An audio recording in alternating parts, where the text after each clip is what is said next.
Thank you all for joining with us here today. We want to cover a lot of ground. First, I will start out with an update about the numbers as they have shown up today.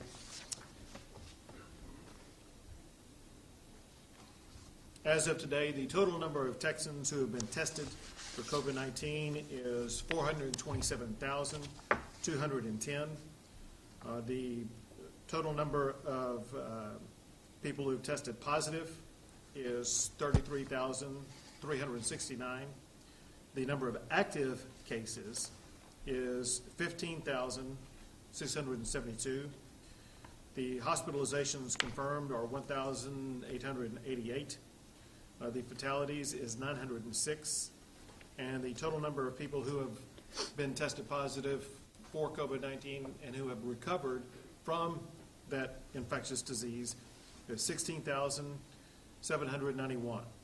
So now for the fourth day in a row, we are increasing the number of people who have recovered from COVID-19 in relation to the number of people who still have active cases for COVID-19. Now, having more than 1,000 more people recovered than those who have tested positive.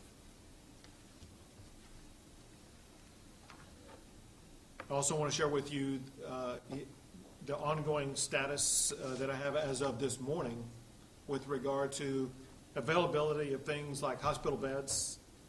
We show that there still remain more than 19,000 hospital beds available, more than 2,000 ICU beds that are available, and more than 6,600 ventilators that are available. Remember this, there was the requirement to set aside a certain percentage of hospital beds, of ICU units, of ventilators during the early stages of our response to COVID-19 to make sure that we would have those facilities available for anybody who tests positive for COVID-19. Remember also that pursuant to my most recent executive orders, we have allowed doctors and hospitals and other healthcare providers to begin to utilize those hospital facilities for the treatment of other types of patients unrelated to COVID-19. And as a result, what you should be seeing here in the coming days and coming weeks is a decrease in those number of hospital beds that are available, because those beds and those facilities should be going to patients with other types of diseases and healthcare challenges. Remember this, and this is so incredibly important.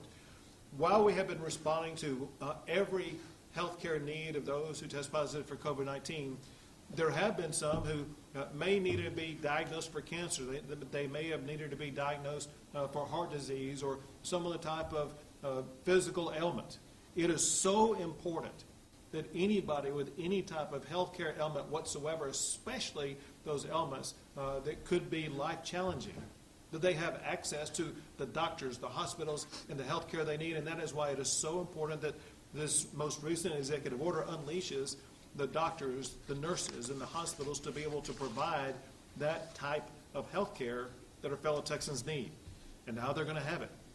And we will continue to monitor these, as I will show you momentarily, why we are monitoring them so closely and why these numbers are important. One thing I want you to know is that as you can see from numbers, including the numbers from today, the amount of testing that takes place in the state of Texas continues to ramp up. We're not quite there yet. But the number of testing continues to ramp up. Today, the total number of Texans tested was 19,000. But get this, in the past 2 weeks alone, Texas has done more than half of the total testing that's been accomplished since this pandemic began in the state of Texas. So to put it this way, from March the 1st to April the 20th, there were 190,000 people who were tested for COVID-19. Since that time, there's been well over 220,000 tested. And as a result, that is demonstrative of the rate of increase that we have going forward. In addition to that, something that you will hear more about lately, and that is one of the many reasons why testing is going up, is because the National Guard has been doing a fabulous job of crisscrossing the entire state of Texas to make sure that the more remote areas of Texas, as well as the urban areas of Texas, will be receiving testing.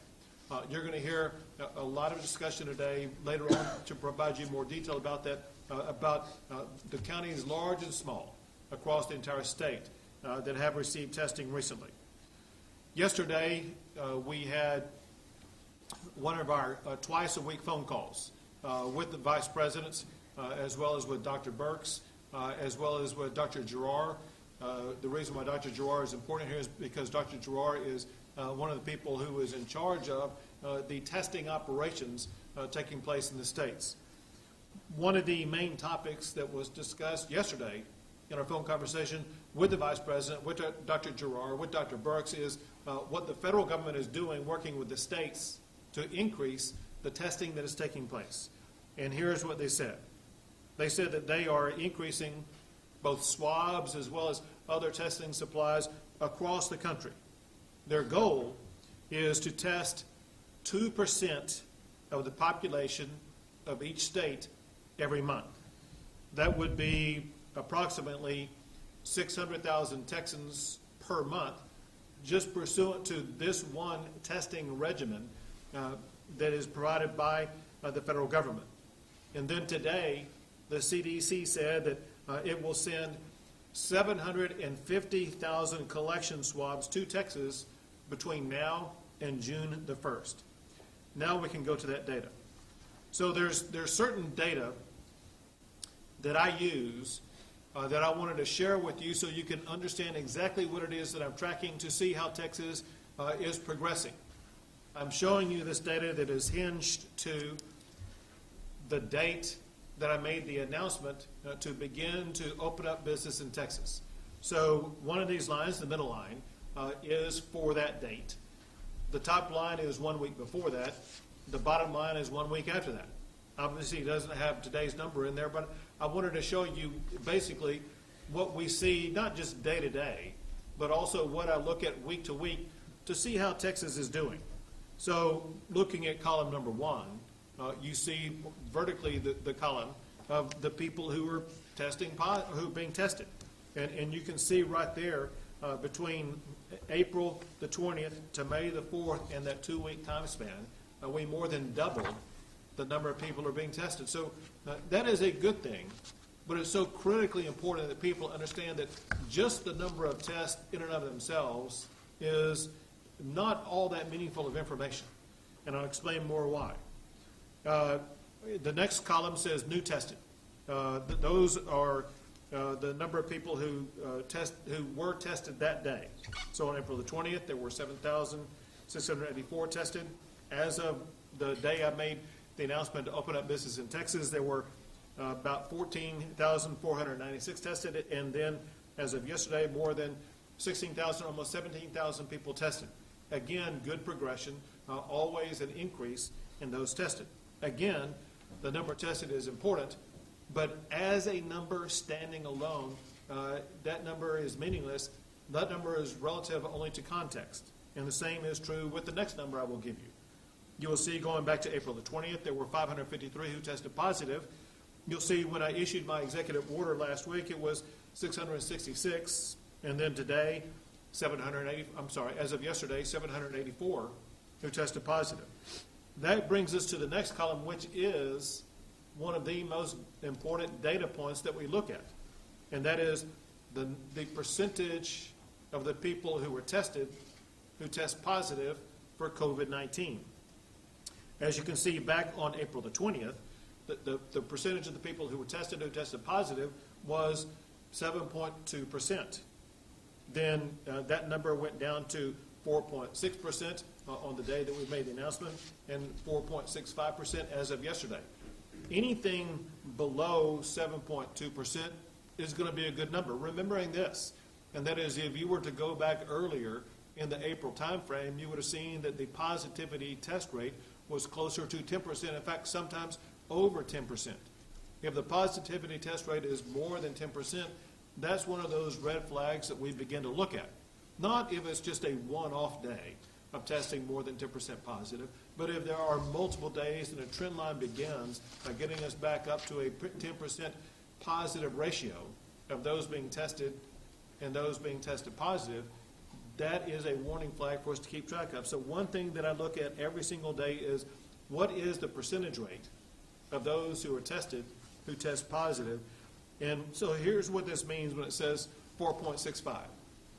What that means is that more than 93%, actually more than 95%, more than 95% of the people who are tested test negative.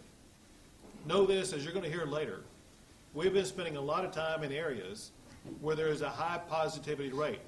It could be at meat packing plants, it could be at jails, it could be at senior centers where we're going in to try to identify everybody in those settings who may have tested positive. And despite concentrating on areas where we think there may be a high level, a number of people who could test positive, the fact remains that more than 95% of the people who are tested test negative. And so we have a lot of people in this state saying, well, we need to test far more people. The fact of the matter is there's people who are in Texas who have no symptoms whatsoever, have no need to go up to a testing site to be able to be tested. And as a result, those who are testing positive remains low.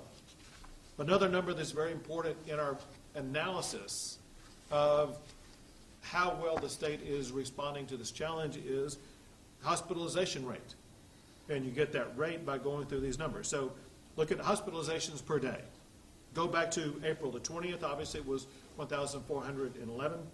On the day that I made the executive order opening up Texas for business, it was 1,563. As of yesterday, it was 1,533. The fact is that if you were to go back and look at these numbers over about a month time span, you will see that those numbers, on average, are fairly the same. There will be some days when it will be 100 or 200 more, some days where it could be 100 less. But it's been on the positive or negative side around the mid-1,500 level the whole time. However, understand this important fact, and that is over that same period of time, when the number of hospitalizations have remained on average roughly the same, the total active cases have increased. So go back to April the 20th and you see the total number of active cases at 13,257. Then look at when I made my executive order last week, it was just a little bit more, 13,464. Then look at yesterday when it was 15,358. So if you were to look at the total number of new positive tests going back to the third column, you would see, well, that's an all-time high of 784. You would see that the total number of people tested was an all-time high, but yet you'll see that the total number of active cases was at an all-time high there. But during those highs, you actually see the hospitalization rate decline from 10.6, went back up to 11.6, now down to 10%. Actually, it was 0.998%. And so my point is this. Even though we're testing more people, even though more people are testing positive, even though hospitalization rates, hospitalization numbers fluctuate, the hospitalization rate has remained steady or steadily declining. What that tells us is that Texas is fully capable of being able to manage the health care needs of everybody who contracts COVID-19. There has never been any evidence whatsoever that Texas either has or will be facing the types of challenges that we've seen in places like New York, New Jersey, New Orleans, or some of these other places where they were scrambling to amass the resources that were needed to respond to COVID-19. My point is simply this. Texans as a people, Texas healthcare providers as a group, have done a remarkably effective job of responding to COVID-19 to ensure that we minimize the impact in our state and minimize the necessity to tap into our hospitalization rates. Another thing very important, when we go to this next slide, and that is the positive test rate is also declining. So we are testing more people, as I pointed out. So as a result, the number of people who test positive is going up. But importantly, the positive test rate is going down. As you can see on that slide, since April the 15th, we cut the positive test rate in half, from 15.52% to 5.76%. And that's all for that slide. As I mentioned also, the total number of recoveries has improved daily and has now surpassed the number of active COVID cases for the past 4 days. Now more than 1,000 more people have recovered from COVID, more than the number of people who have active COVID cases. Texas ranks third in the United States in the most recoveries from COVID-19. Now, it must be emphasized, the positive results that we are seeing are the result of one thing, and that is that Texans have been following guidelines about safe practices to reduce the spread of COVID-19.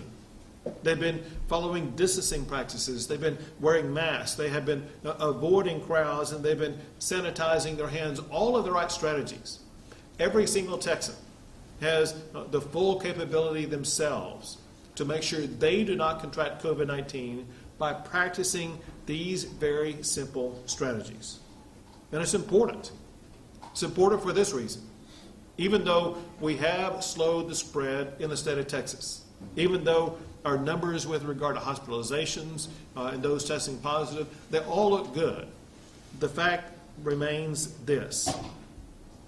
As it stands today, there still is no cure for COVID-19. There will be cures and immunizations and medicines that can be taken for COVID-19 in the future. But between this point and the point in time when those cures and medical treatments will be available, we must find a way to bridge that divide.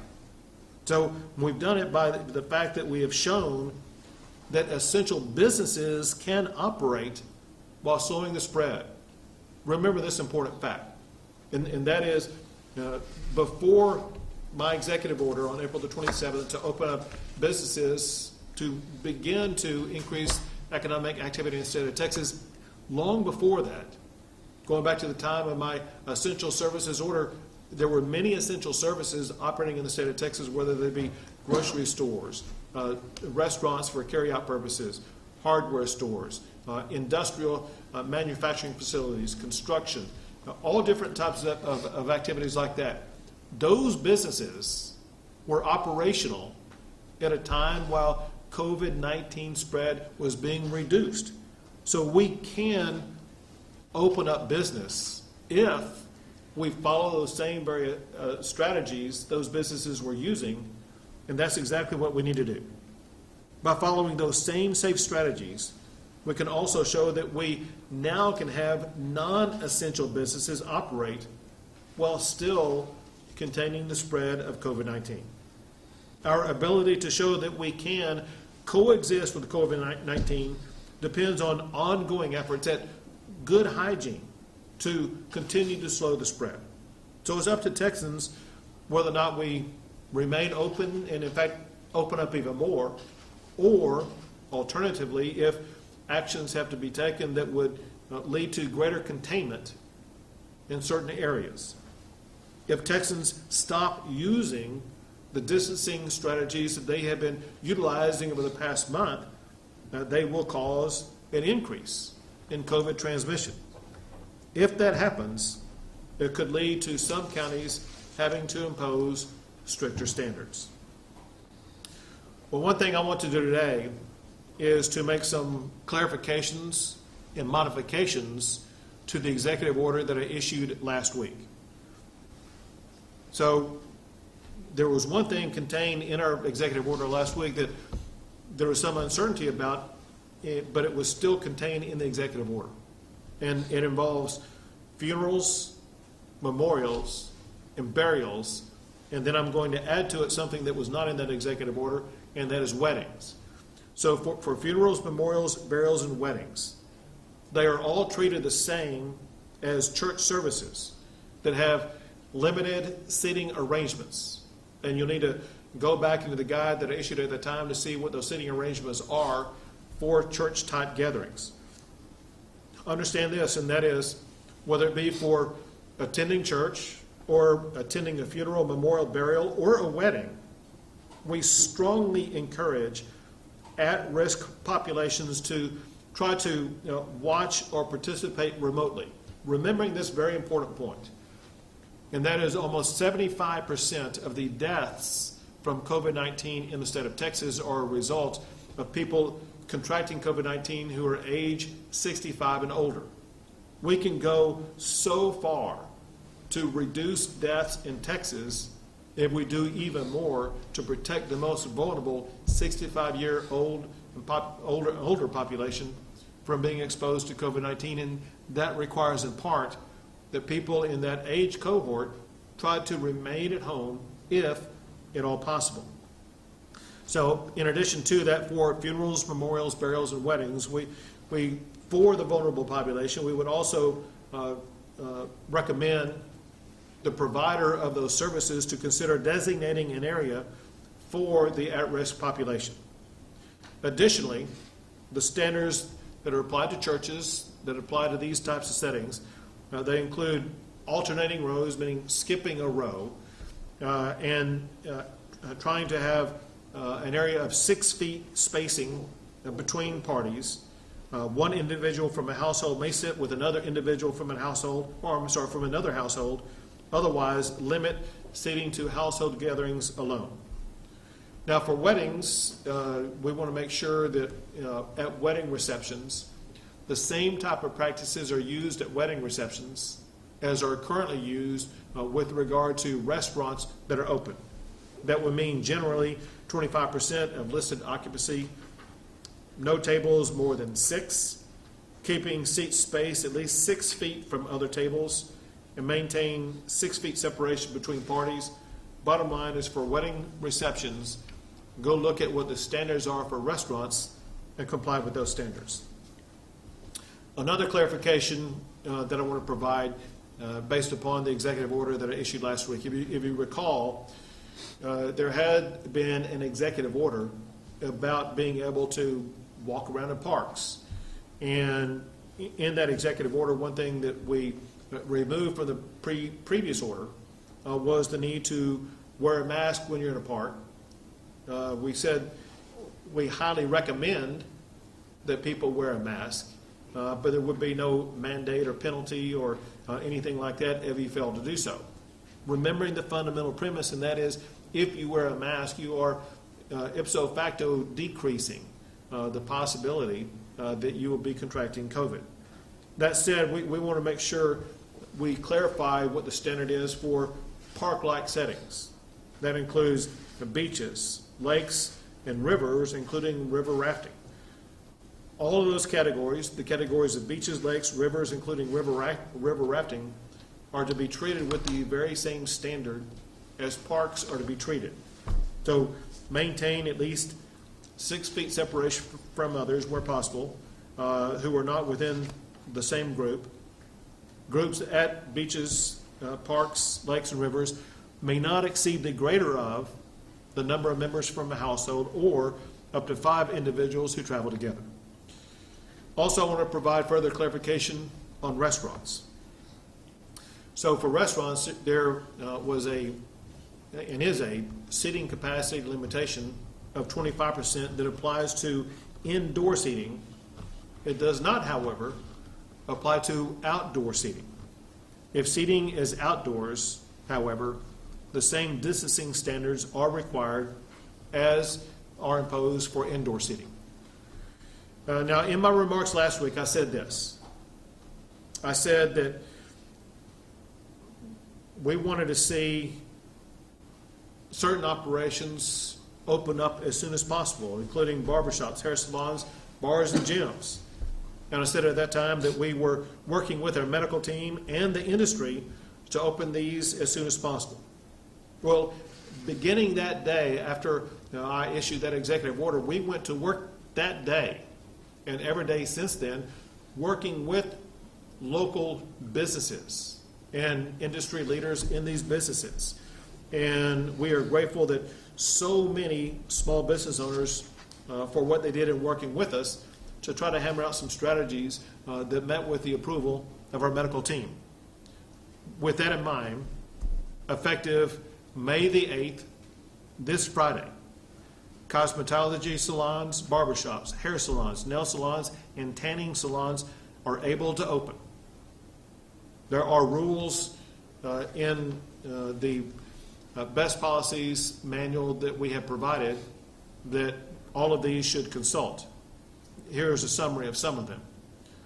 1 customer per stylist, unless the individual is waiting for service.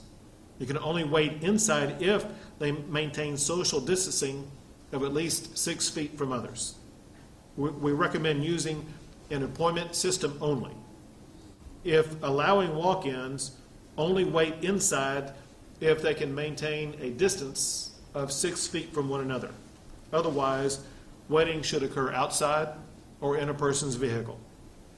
Operating stations should be limited based upon the ability to maintain 6 feet separation between the stations. And we strongly recommend for both customers and for stylists that they wear face masks.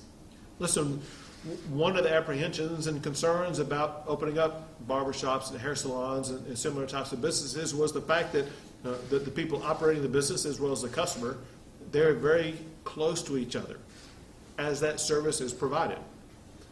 The only safe way that you can go about providing this service while ensuring that we're doing everything possible to prevent the transmission of COVID-19 would be for both the person providing the service and the customer wearing face masks.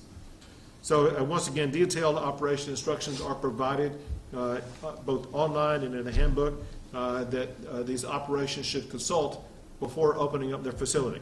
And let me go back and make this point clear. Just like I said last week when issuing the executive order opening up business, this allows these types of businesses to open up. It doesn't require them to do so. So I mentioned May the 8th, this Friday, as a time when they can open up. And I understand that some may be thinking, well, there's no way I can be opened up by then. There's too much I have to do. And that's completely understandable. Or they may think, well, I'm afraid about my health being exposed, and hence I don't want to open up. That's fine. No one is being required to open up. Every owner of every salon should use their own best judgment about when is it going to be best for them to safely open, whether it's May 8th or sometime after May the 8th, making sure they will be able to maintain the quality standards that are expected of them so that they are effective at preventing the spread of COVID-19.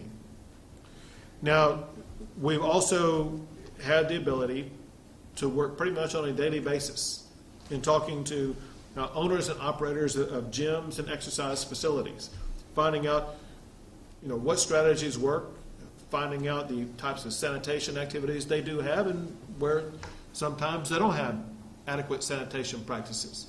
And we know that these proprietors of these operations, they have a need for the income, but also they have the ability to provide their service in a way that will not cause someone to contract COVID-19. As a result, we are going to allow gyms and exercise facilities to open up beginning May the 18th based upon these guidelines. Initially, they can open up to 25% capacity for the gym component. What I mean by that is that there are some type of gym and exercise business operations where they don't do so within a gym. They may do so outside. And obviously, if you're outside, you can't have a 25% capacity because who knows exactly what that means. What you have to do is you have to maintain safe distancing practices if you're outside, making sure people are not close enough where they can transmit COVID from one person to another. As it concerns gyms, for the initial time period, until we're able to both get better strategies and get better control of COVID-19, showers and locker rooms must remain closed during this first phase. Again, detailed standards will be provided. Here are a few. All equipment must be disinfected after each use.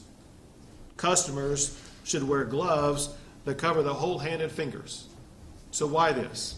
Obviously, one of the reasons is when people touch their hands on a piece of equipment and then they touch their face, they could transmit the COVID-19 germ and hence contract COVID-19. Customers should wear gloves that cover the whole hands and fingers, as I mentioned. They must maintain 6 feet social distancing inside a gym. If individuals bring equipment such as a yoga mat or something like that inside a facility, it must be disinfected both before and after use. And again, there are more instructions provided online.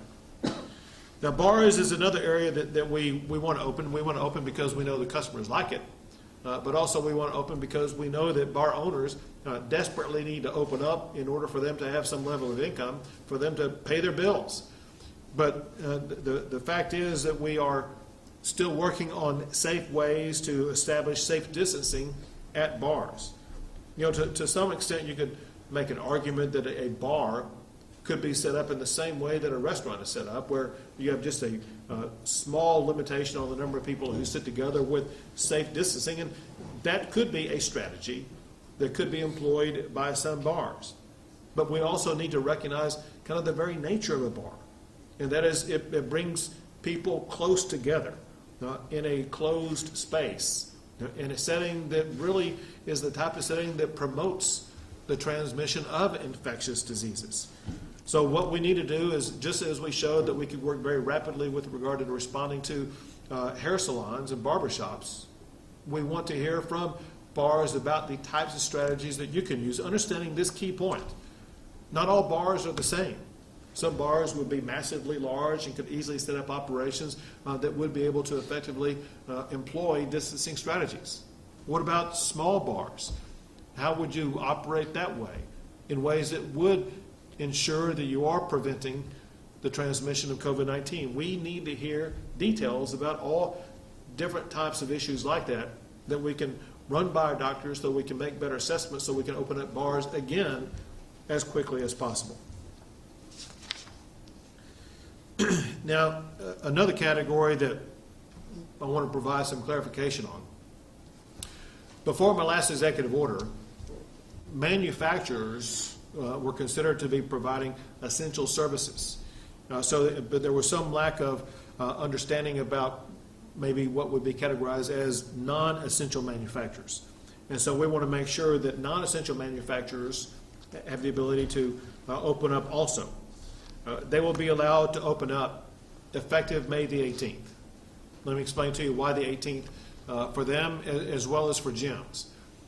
The reason is, in our discussions with these manufacturers, they can't just turn it on a day's notice. It takes days in order for them to do several things. One is to get their facility safe enough. The other is for them to be able to get their employees up and running again. But whenever you open up a business, there are ancillary businesses that also must be open, such as the sanitation component of your business, the people who will clean up the business operations, the people who will be in charge of janitorial control, all these other different things and strategies involved in how a business operates. Because they may not have the capacity to get those up and running immediately, there needs to be some time period in which they have to be able to get all their strategies in place to be prepared to open up. So they will be allowed to open up effective May the 18th with a 25% occupancy limitation with a staggered workforce, meaning that some people can come in and work during some hour period, like for one 8-hour period, another come in for another 8-hour period, or stagger it different ways. People come in at 2-hour segments. Whatever strategies work best to make sure you're not having everybody congregate going through the same door all at the exact same time. Also, for these non-essential manufacturers, it is important they maintain 6 feet separation between individuals. If that cannot be done, they must employ social engineering controls like plexiglass between workstations. Now, also, we want to expand the businesses that can open up that are located in office buildings. They too will be able to open beginning May the 18th under certain circumstances. Here again, one reason behind May the 18th is because there will need to be janitorial services, there will need to be other services employed in that building. And it's going to take a while for the owners and operators of that building to be able to get all of the different types of staff that are needed up and running to be in place by the time the building opens up. So the circumstances that businesses located in office buildings would be required to meet is they can open up to the greater of either of these two numbers, either the greater of 5 employees or 25% of the workforce, provided that the employees maintain appropriate social distancing. Now listen, I'm going to transition into the next big subject area, but I want to put some context to it because it's very important for everyone in Texas to understand both where we are and where we're going. We know that as we begin the opening up process, we need to be prepared for flare-ups in certain regions. There could be outbreaks of COVID-19 and one of various different types of places, and I want you to know we are ready for that. We have teams that are organized and they have strategies in place, and actually as we are meeting today, they're working on these very types of mitigation strategies where there is a flare-up. So these are called surge response teams that will deal with flare-ups. They're led by the Texas Division of Emergency Management, Health and Human Services Commission, as well as the Texas National Guard, the Texas Military Division. They will surge areas with elevated COVID-19 and use tactics to eliminate and reduce those flare-ups. They'll do things like provide more PPE, more testing supplies, and they will work to enhance healthcare capabilities in those areas. They will also work with local officials to put in place health and social distancing standards to contain the flare-ups. Let me give you some example of these, and then I'm going to hand it over to the team leaders where they can explain more to you. But areas that we're looking at that people know well about because we've been talking about it for the past few days are meat packing plants. There is a challenge in the Panhandle because of either a or several meat packing plants up there that's led to a high level of coronavirus spread in Moore County, which is just north of Potter County and Randall County. Potter and Randall is where Amarillo is located, and the county just north of Amarillo is Moore County. And people in that entire region are affected by a larger percentage spread of the coronavirus than what we're seeing in most of the other parts of the state of Texas. Hence, there is a need for a surge response team to go in there and provide all the resources that are needed to get that area under containment. Similarly, we are focused on jails and particularly senior centers. There are some senior centers in certain locations of the state that require response that we're involved in right now. We know there may be others in the future. We are prepared for the others in the future to make sure that we are responsive wherever there are flare-ups. And then there's a fourth category, and that is a category that doesn't fit with any of those other three. It could be a particular zip code. It could be an office space. It could be related to a school setting. It could be any type of setting. But because of the capabilities we now have, and we have the ability to detect these flare-up areas, we can see the data and see what is happening on a day-to-day basis to monitor this, and then we have the capability of responding to it. And I want you to know more about it, hence we have the team leaders in charge of that. Chief Nimkid, I'll first pass it off to you. Thank you, Governor. Thank you for the overview. Let's go to the next slide real quick. How's that? Everybody good back there? Don't want to get too close to me. So we'll talk real quick. This is the personal protective equipment that has been distributed within the last week in Texas. This is PPE that has been bought through the strike force working out of the State Operations Center. You'll see 4.9 million masks have been bought and distributed to hospitals, first responders, now moving into private practice physicians, and starting to move into dentist office as well as nursing homes.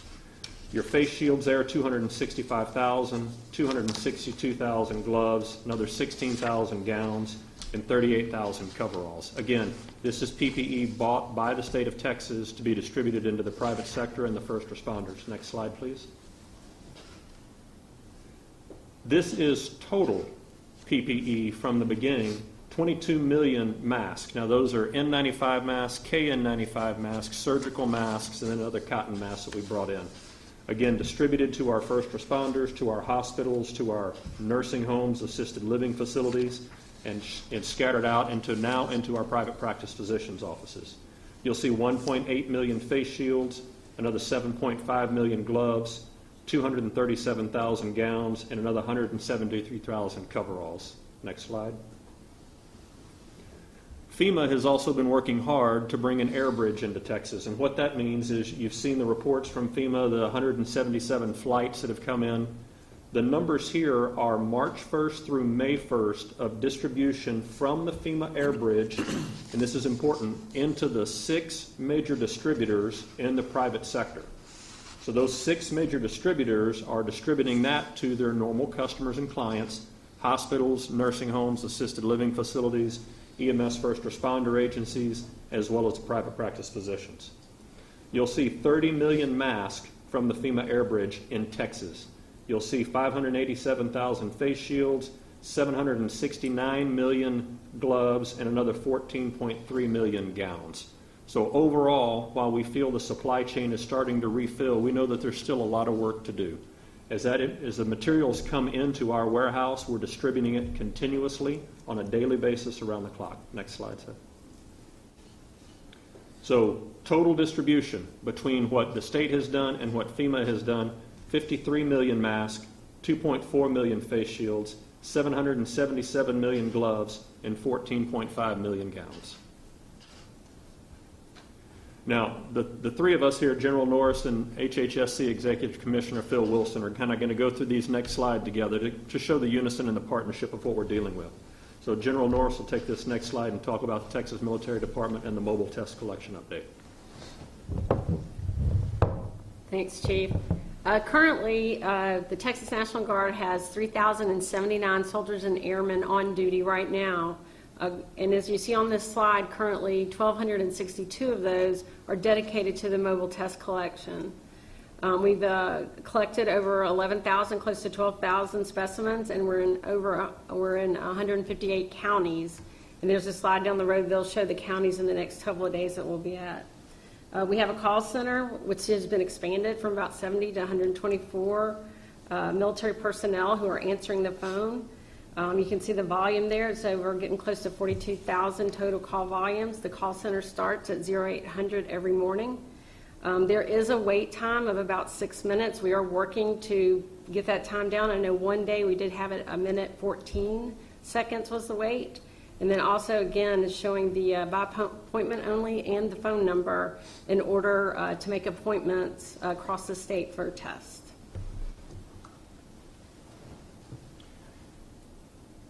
Take that back. Go ahead. I promise you we will clean this before we touch it again. You'll see the 158 counties that General Norris mentioned and over 11,000 collection sites taken there. And you'll see over the next 2 days, these are the counties that we will be going into or going back into to continue to do testing from the mobile teams. Now, I think it's important that we point out this slide. This is only what we're doing with the Texas Military Department teams that are in the field. We know that there are additional locations, of which we'll talk about on the next slide, that you can get a COVID-19 test. So this website here is very important. I think we've done a pretty decent job of trying to get this website out, Governor, but I'm talking to people every day that don't know that this site exists.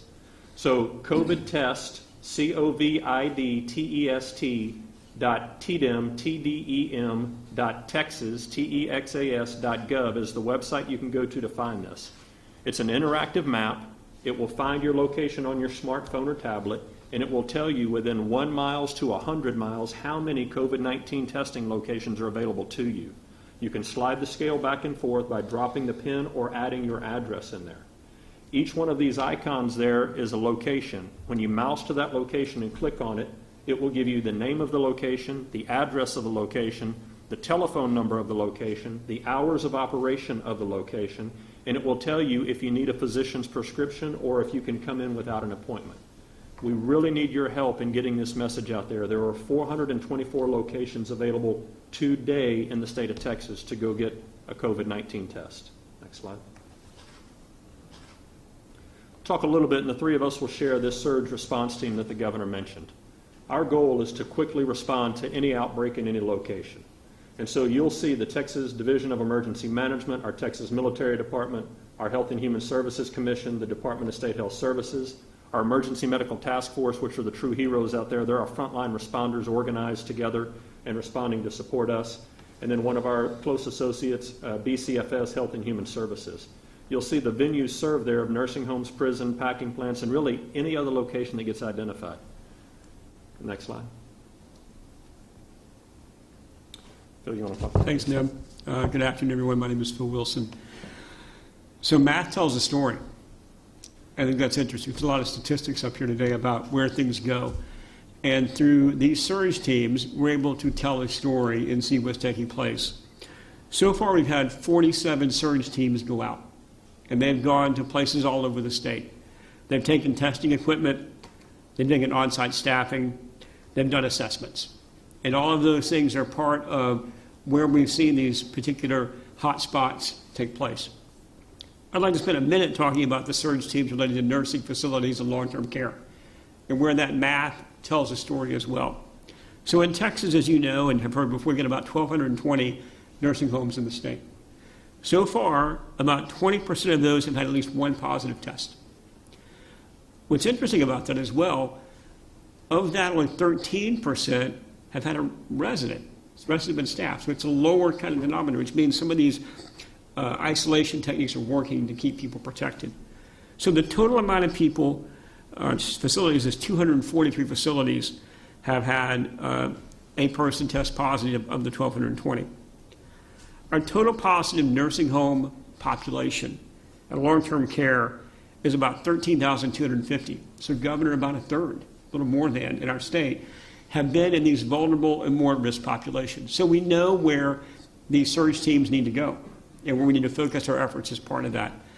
Of the 47 surge team efforts so far, about 20 have gone to nursing facilities. And we show up because they ask. And how they're arranged is such. We have 8 locations across the state where these are teams that are dealing with the HPPs, which are the Hospital Preparedness Program, and they work with the RACs. And that call comes in through HHSC and through DISH together in partnership, and we go and launch those teams to show up. There are about 5 to 6 people per team. These 8 teams are lined up, and more resources are ready to go as necessary with paramedics who are really good at going into this facility, and they've had this first thing. And we then insist upon everyone getting tested.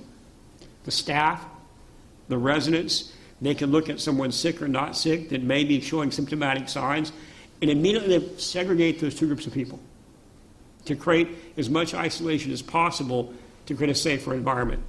So these surge teams are part of the toolkit, which we'll continue to build upon as we realize that we've got that level of population also we're dealing with. The other thing, in addition to 13,000, is we look at our fatalities.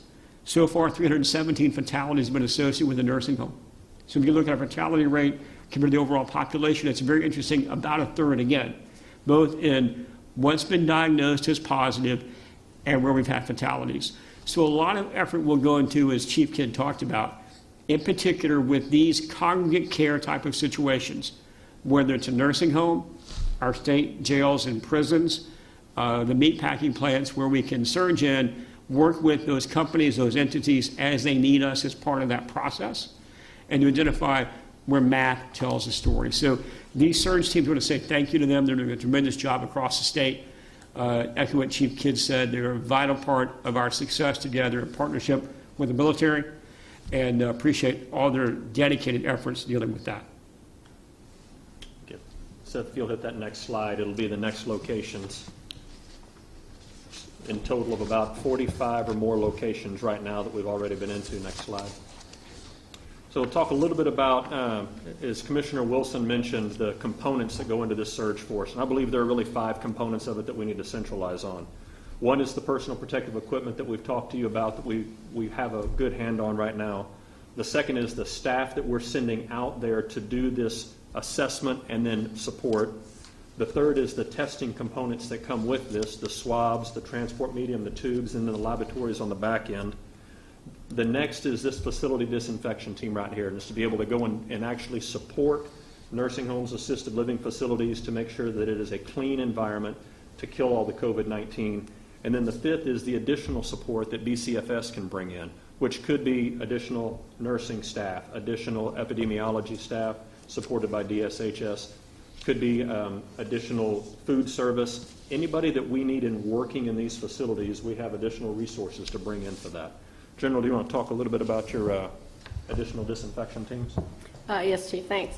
So as of yesterday, we started pulling our teams together. We're going to start with 250 individuals that will be divided up into teams, and they'll be in support of the surge response teams. They'll be trained, and then they'll have the appropriate PPE, and then we'll be given direction of how to assist the surge response teams. And we're using a technique that we looked at with the Georgia National Guard that worked very well for Georgia. Next slide, sir.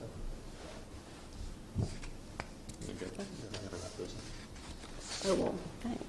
So this is an overall summary of how your Texas Military Department, which is your Texas National Guard, is supporting the response.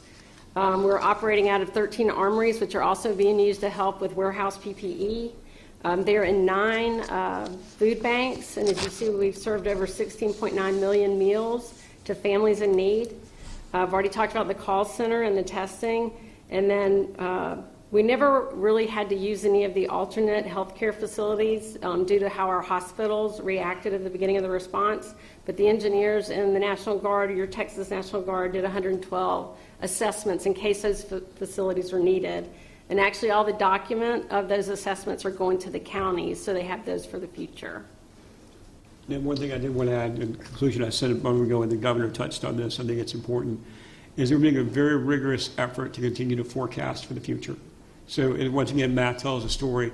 There's some really smart people who are so supportive of this effort, who are working with DISH and collaboratively as part of the effort with epidemiology about where this might be going next and what the tail signs of that are.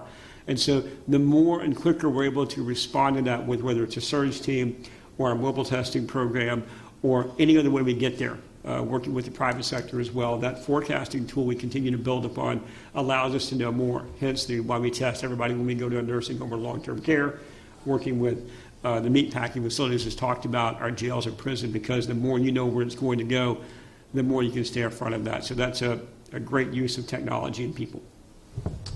Thank you, Commissioner. And then wrapping this back up, Governor, before we turn it back over, I want to focus a little bit on the Panhandle and Amarillo and the meatpacking plants and conversations with the CDC, who has teams on the ground there right now, with USDA, several conference calls over the weekend, continuous improvement. Dr. Hellerstadt's staff that's actually in the field up in Amarillo right now, working with the mayor there and the local emergency management folks to get our arms wrapped around the 5 different plants there that have approximately 12,000 employees, to make sure that they get tested, that the use of the facilities inside is as clean as possible, that the transportation to and from the facilities are addressed, and that the housing needs of those residents that work back and forth in the community, that we're actively and accurately watching what they're doing and providing all of the state and federal resources we can to support them. As you've heard, these teams are ready to go. We will continue to push them out, and we're very thankful again for our local officials and first responders that are supporting the effort. Very good. Anything else? All right, Dr. Hellerstedt. Thank you, Governor. And thank you, General Norris and Executive Commissioner Wilson and Chief Kidd for a really fantastic summary of where we are. I would just want to remind people that this is the fight against COVID-19 has been compared to warfare, and I think that's an apt comparison. But keep in mind, we have only kept the enemy at bay. It is due to the things that we've done so far that we have been able to keep it at bay. Don't forget for a minute that at the beginning, COVID-19 had the potential to really overwhelm us in a way and make it so we didn't have the capacity to take care of the people who got sick with COVID-19. Through the things that you have done in Texas, the care that you've shown for one another, the social distancing, the sacrifices that you've made, we have managed to keep COVID-19 at bay. But the war is not over, and in fact, the battle is still going on. And so the things that we're doing as we go forward to open up must always be balanced against doing the things that we've talked about to continue to keep ourselves safe. So that is staying at the social distancing as much as we can, working from home if we can, not engaging in activities that really aren't necessary. But at the same time, we are going to open up Texas, and the kinds of guidelines that we've created are going to keep the enemy at bay, because we're going to limit the range. We're going to still stay out of range of the enemy by using things like our face coverings, cloth face coverings and the like, and the hygiene and sanitation that we've talked about. It's extremely important to not believe for a minute that we're not still in a fight and we can't stop fighting. So keep up the good fight. It's not over. We're in a different phase of this battle. Now, we want to provide some guidance with regard to graduations at every level of education, as well as some additional education information. And to provide that information is TEA Commissioner Mike Moran. Thank you, Governor. In working with the Strike Force to Reopen Texas, having collected feedback from countless numbers of educators, really hundreds, if not thousands of teachers, principals, parents, students, a huge number of superintendents actively working to solve problems for kids in their community, school board members. And in consultation with the best medical experts, using the latest research on the spread of the virus and the virus properties, we are publishing today guidance that will allow high school graduations and, in fact, end-of-year promotion ceremonies, so think kindergarten graduation ceremonies, to occur in schools subject to certain constraints. And when you think about the way graduation ceremonies could potentially proceed in our current context, we have a huge number of school system leaders that have actively been preparing for virtual graduation ceremonies. Imagine 5,000 people on a Zoom call, as it were. And that has been approved for some time. What we are announcing today is additional approvals. One type of ceremony which many school systems have expressed an interest in, a hybrid ceremony where students come in one at a time. The photo is taken, perhaps a short video of them. That's put together as a seamless video ceremony that can then be streamed as a group but remote activity. So hybrid ceremonies are approved subject to certain constraints. As well, vehicle ceremonies. So going to drive-ins or drive through the town square, that sort of thing, are approved. Again, subject to certain logistical constraints based on the best medical evidence to keep people safe. And last but not least, outdoor graduation ceremonies. Think of what you may have seen at the Air Force Academy a few weeks ago with similar measures. Again, appropriate distancing between people, appropriate distancing between family groups, while maintaining the best procedures to keep each other safe.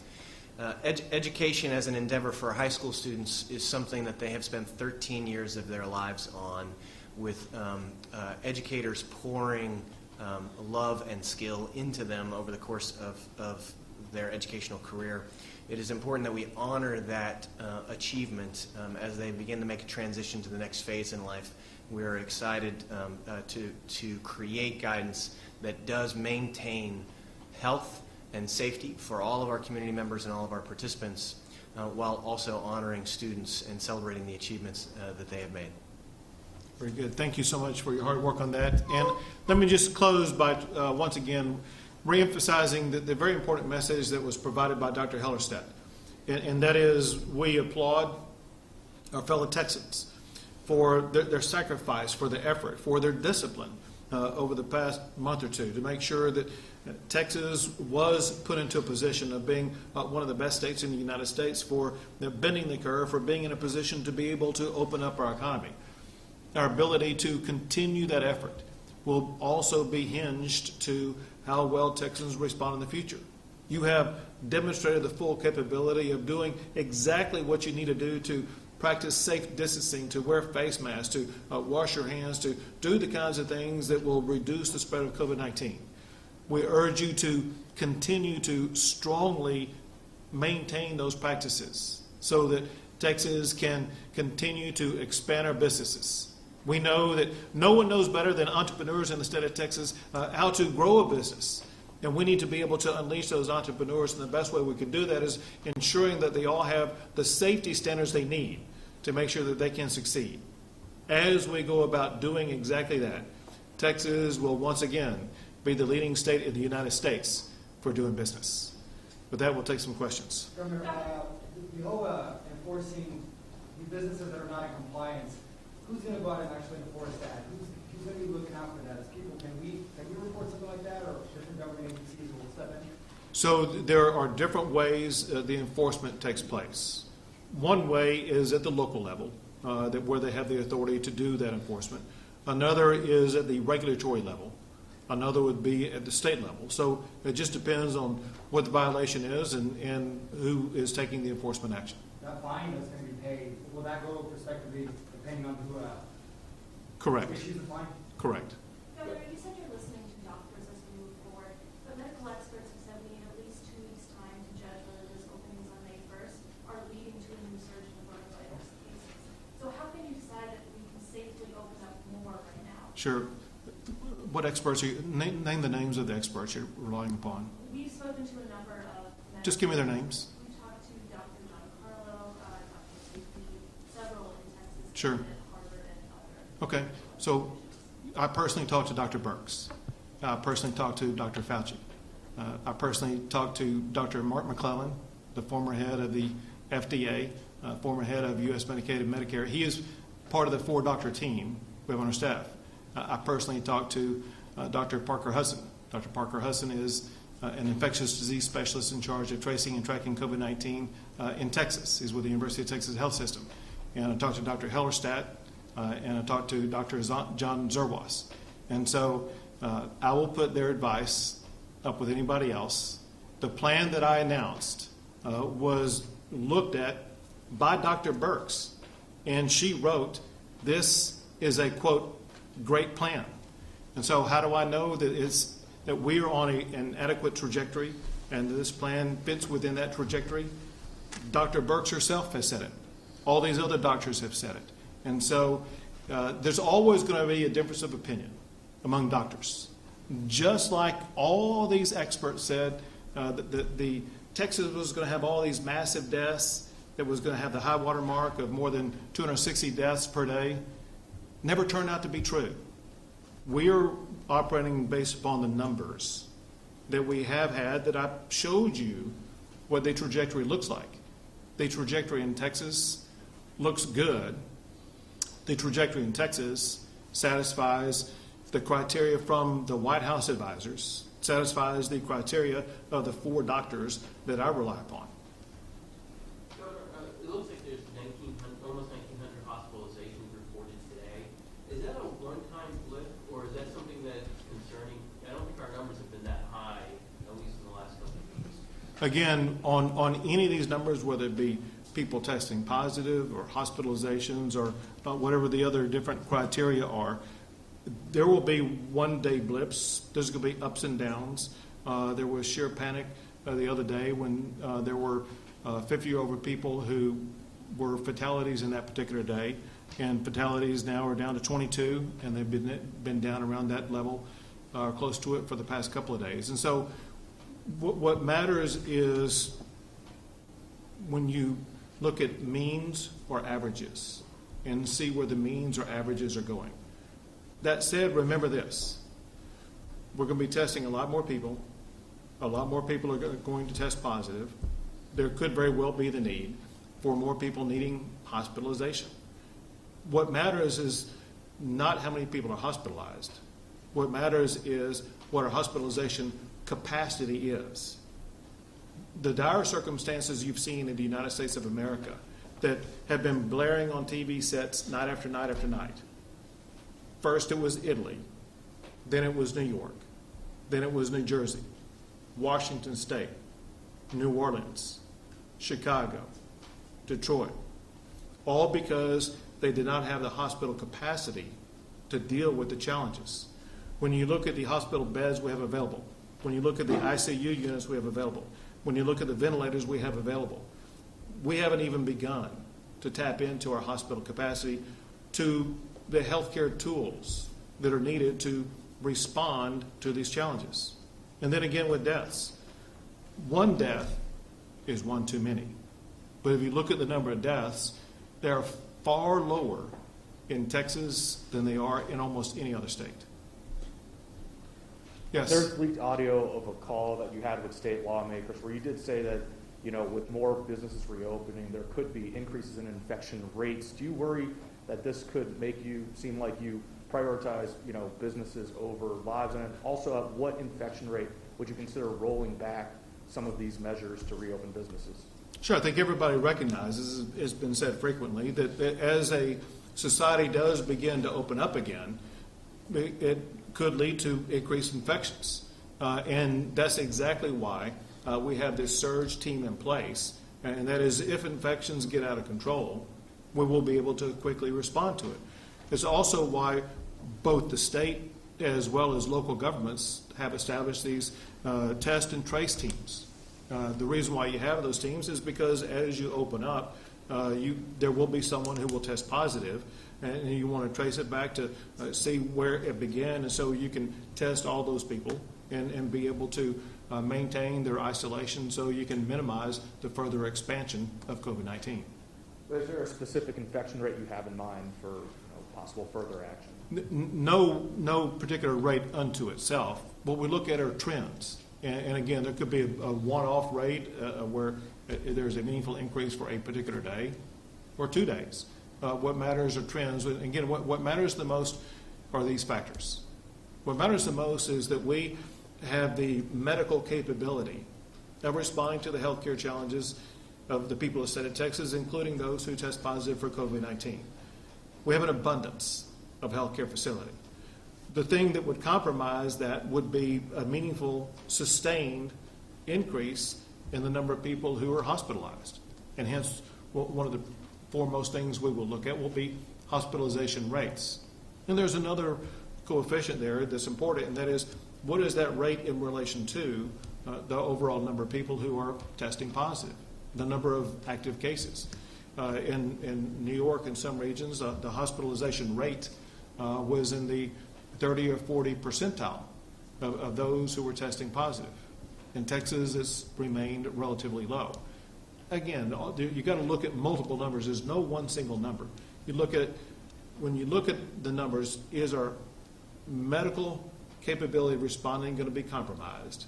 If so, it may lead to changes in a particular region. Could be a county, could be part of a county, could be a region of the state, wherever there could be an outbreak, that may alter what the dynamics are on the ground in that particular location.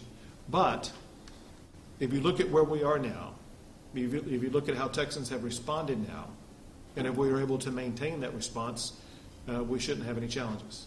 Governor, does the state have projections on what the infection rate will be with these relaxed orders that you're rolling out, as opposed to have the stay-at-home order in place? Yeah, I'm going to pass that to Dr. Hellerstedt.